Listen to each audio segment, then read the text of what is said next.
அண்ணல் அம்பேத்கர் அவர்களுடைய இந்த நூல் வெளியீட்டு விழாவில் கலந்துக்கிறது, அதுவும் இந்த முக்கியமான நாளில் கலந்துக்கிறது எனக்கு கிடைச்ச மிகப்பெரிய ஒரு வரமா நான் நினைக்கிறேன். விகடன் குழும நிறுவன தலைவர் திரு ஸ்ரீனிவாசன் அவர்கள், அண்ணல் அம்பேத்கர் அவர்களுடைய பேரன் திரு ஆனந்த் டெல்டும்டே அவர்கள், நீதியரசர் ஓய்வு பெற்ற நீதியரசர் திரு சந்துரு அவர்கள், திரு ஆதவ் அர்ஜுனா அவர்கள், என் நெஞ்சில் குடியிருக்கும்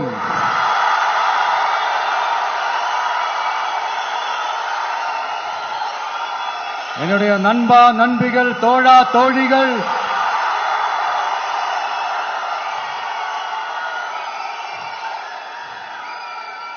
உங்க எல்லாரும் கூடவும் இவங்க எல்லாரும் கூடவும் இந்த ஸ்டேஜில் நானும் இருக்கிறது எனக்கு ரொம்ப பெருமையா இருக்கு. முக்கியமா இப்படி ஒரு ஃபங்க்ஷனை ஏற்பாடு பண்ணி எனக்கு அந்த வாய்ப்பை கொடுத்த விகடன் குழுமத்திற்கு என்னுடைய மனமார்ந்த நன்றிகளை தெரிவிச்சுக்கிறேன்.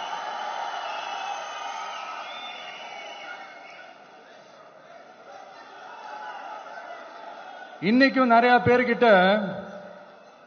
உங்க ஃபேவரட்டான ஹாலிடே டெஸ்டினேஷன் எதுன்னு கேட்டீங்கன்னா நியூயார்க் சிட்டின்னு சொல்லுவாங்க. ஏன்னா அங்க போய் ஒரு 2-3 நாள் தங்கிட்டு வர்றதே அது ஒரு பெரிய ஸ்டேட்டஸ் ஆகவும் ஒரு பெரிய அச்சீவ்மெண்ட் ஆகவும் நினைப்பாங்க.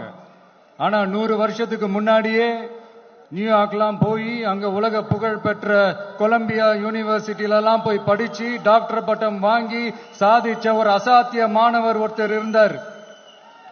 அது கூட பெருசு இல்ல, அவர் எந்த சூழ்நிலையில அங்க போய் படிச்சு சாதிச்சாருன்றதுதான் மிகப்பெரிய விஷயம்.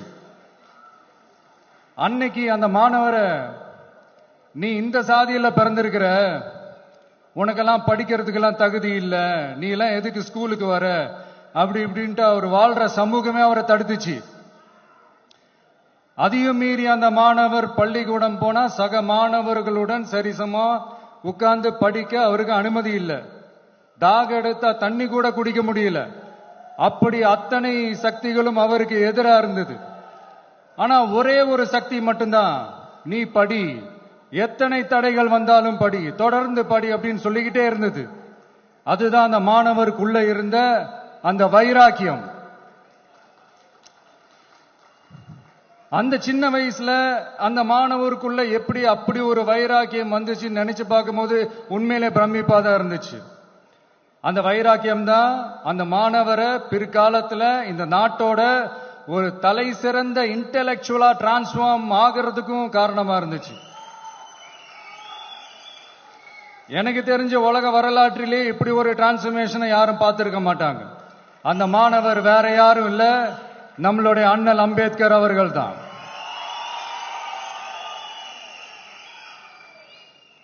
வன்மத்தை மட்டுமே தனக்கு காட்டிய இந்த சமூகத்திற்கு அவர் திருப்பி என்ன செஞ்சாரு அப்படின்னு அதை படிச்சு பார்க்கும்போது உண்மையிலே மெய்சில் இருக்க வச்சது. பிறப்பால் நாம் அனைவரும் சமம், நீ எந்த சாதியில பிறந்திருந்தாலும் எந்த மதத்தை பின்பற்றினாலும் சட்டத்தின் முன் நாம் அனைவரும் சமம் அப்படிங்கிற ஒரு உயரிய கோட்பாட்டை உறுதி செய்யும் நம் நாட்டின் அரசியல் சாசன சட்டத்தை வழங்கி நம்ம நாட்டில் இருக்கிற எல்லாருக்குமே ஒரு பெருமை தேடி தந்தவர். இன்னைக்கு ரிலீஸ் பண்ற இந்த புக்ல எல்லோருக்குமான தலைவர் அம்பேத்கர் அப்படின்ற அந்த புக்ல ஒரு 100க்கும் மேற்பட்ட கட்டுரைகள், நேர்காணல்கள் எல்லாமே இருக்குது. அதுல என்ன ரொம்ப யோசிக்க வச்சது அவர் எழுதின அந்த பயோகிராஃபி தான். வெயிட்டிங் ஃபார் அ வீசான்னு சொல்லி அதுக்கு தலைப்பு வச்சிருந்தார்.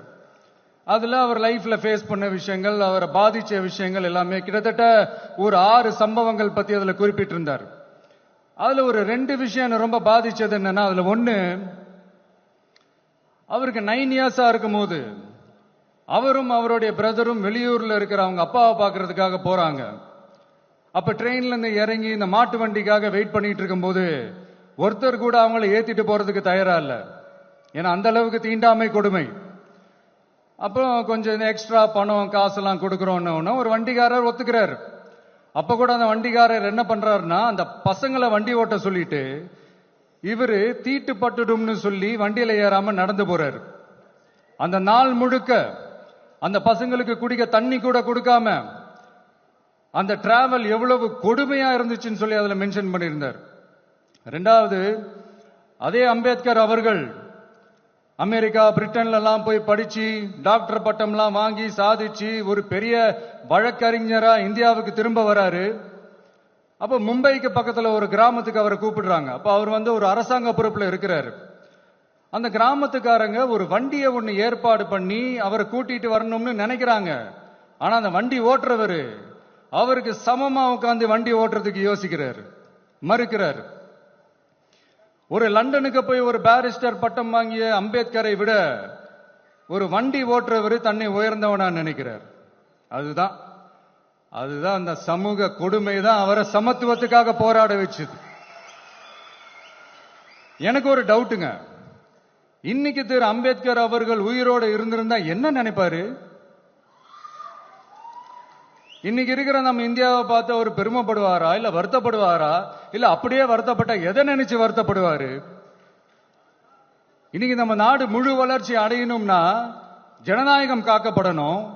அந்த ஜனநாயகம் காக்கப்படணும்னா அரசியல் அமைப்பு சட்டம் காக்கப்படணும். அதுக்கான பொறுப்பு, அந்த கடமை நம்ம ஒவ்வொருத்தருக்கிட்டையும் இருக்கணும்னு தோணுச்சு. அந்த பொறுப்போடும் அந்த கடமையோடும் தான் இதை நான் ஆணித்தரமா சொல்றேன்.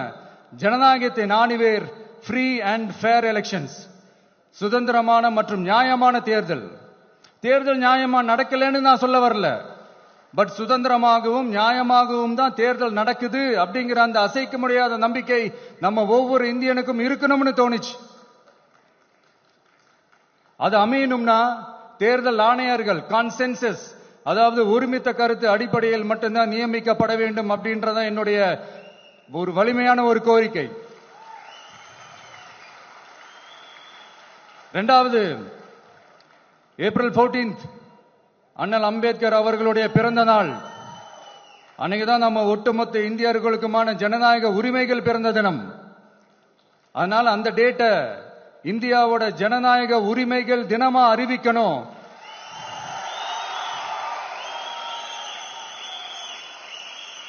அப்படின்றத என்னுடைய இன்னொரு தாழ்மையான ஒரு வேண்டுகோள். அது இந்திய ஒன்றிய அரசிடம் நான் முன்வைக்கிறேன்.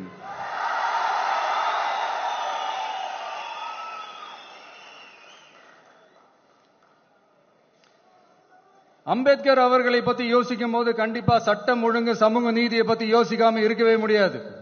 இன்னைக்கும் மணிப்பூர்ல என்ன நடக்குதுன்னு நம்ம எல்லாருக்குமே தெரியும். ஆனா அதை பத்தி கொஞ்சம் கூட அதை கண்டுக்காம ஒரு அரசு மேல இருந்து நம்மள ஆண்டுகிட்டு இருக்கு.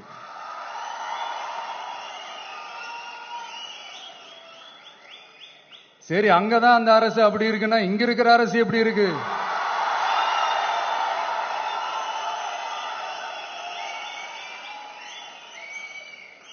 இங்க நம்ம தமிழ்நாட்டில் வேங்கை வயல்னு ஒரு ஊர்ல என்ன நடந்துச்சுன்னு நம்ம எல்லாருக்குமே தெரியும். சமூக நீதி பேசுற இங்க இருக்கிற அரசு அதுக்கு எந்த விதமான ஒரு நடவடிக்கை எடுத்த மாதிரியே எனக்கு தெரியலையே. இவ்வளவு காலங்கள் தாண்டி, இத்தனை வருஷங்கள் தாண்டி ஒரு துரும்ப கூட கிள்ளி போடலையே. அதுதான் இதெல்லாம் இன்னைக்கு அம்பேத்கர் அவர்கள் இன்னைக்கு பார்த்தாருன்னா வெக்கப்பட்டு தலை குனிஞ்சு போவார்ல. கரெக்ட், நம்ம நடக்கிற பிரச்சனைகள், நடக்கிற கொடுமைகளுக்கெல்லாம் நம்ம குரல் கொடுக்கணும். ஆனா நடக்கிற பிரச்சனைகள் ஒன்னா ரெண்டா? பெண் குழந்தைகளுக்கு எதிரா, பெண்களுக்கு எதிரா, ஏன் மனித உயிர்களுக்கு எதிரா? இதெல்லாம் நம்ம பார்க்கிறோம், படிக்கிறோம், மத்தவங்க கிட்ட இருந்து கேட்டு தெரிஞ்சுக்கிறோம். இதுக்கெல்லாம் ஒரு நிரந்தரமான ஒரு தீர்வு என்ன தெரியுமா? ரொம்ப சிம்பிள் தான். நம்ம தமிழ்நாட்டு மக்களுக்கு தேவையான அடிப்படை வசதிகளை பாதுகாப்புடன் முறையாக முழுமையாக அளிக்கும், மக்களை உண்மையாகவே நேசிக்கிற ஒரு நல்ல அரசு.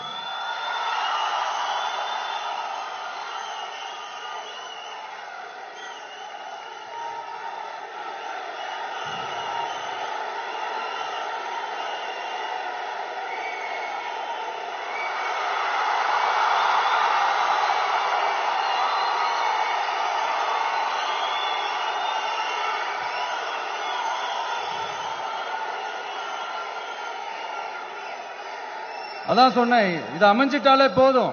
அதான் ரொம்ப சிம்பிள்னு சொன்னேன்.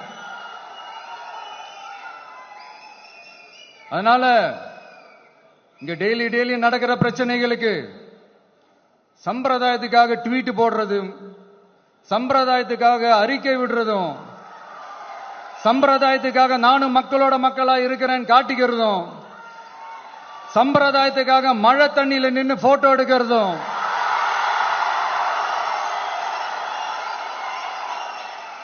எனக்கு அதுல கொஞ்சம் கூட உடன்பாடே இல்ல.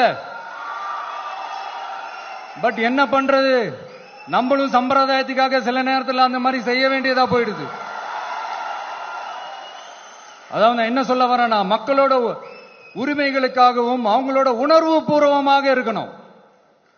என்ன ஒவ்வொருத்தரும் அவங்க குடும்பத்துல ஒருத்தனா நினைச்சிட்டு இருக்கிற அவங்க தமிழ்நாட்டில் அவங்களுக்கு எங்க என்ன பிரச்சனை நடந்தாலும் அவங்களோட உரிமைகளுக்காகவும் அவங்களோட உணர்வு பூர்வமாக இருப்பேன்.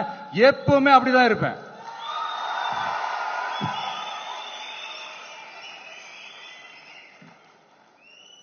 மக்கள் உணர்வுகளை மதிக்க தெரியாத,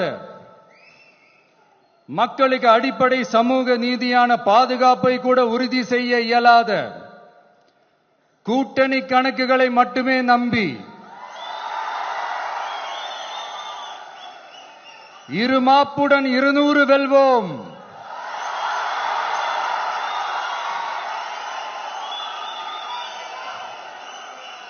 என்று எகத்தால முழக்கமிடும் மக்கள் விரோத ஆட்சியாளர்களுக்கு என் மக்களோடு இணைந்து நான் விடுக்கும் எச்சரிக்கை,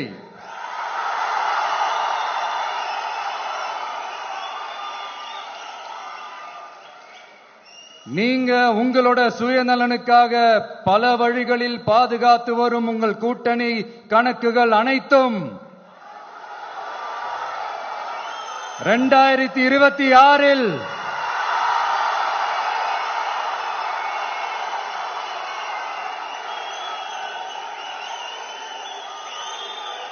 மக்களே மைனஸ் ஆக்கி விடுவார்கள். மக்களே மைனஸ் ஆக்கி விடுவார்கள். மக்களே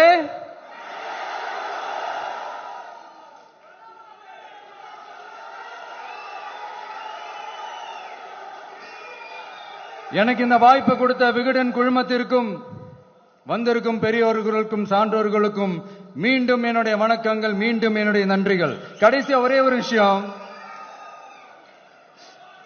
விடுதலை சிறுத்தைகள் தலைவர் திரு தோல் திருமாவளவன் அவர்கள்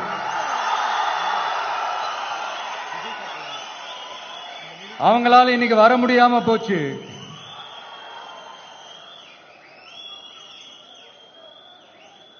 அம்பேத்கர் அவர்களுடைய புத்தக வெளியீட்டு விழாவிற்கு கூட அவரால் கலந்துக்க முடியாத அளவிற்கு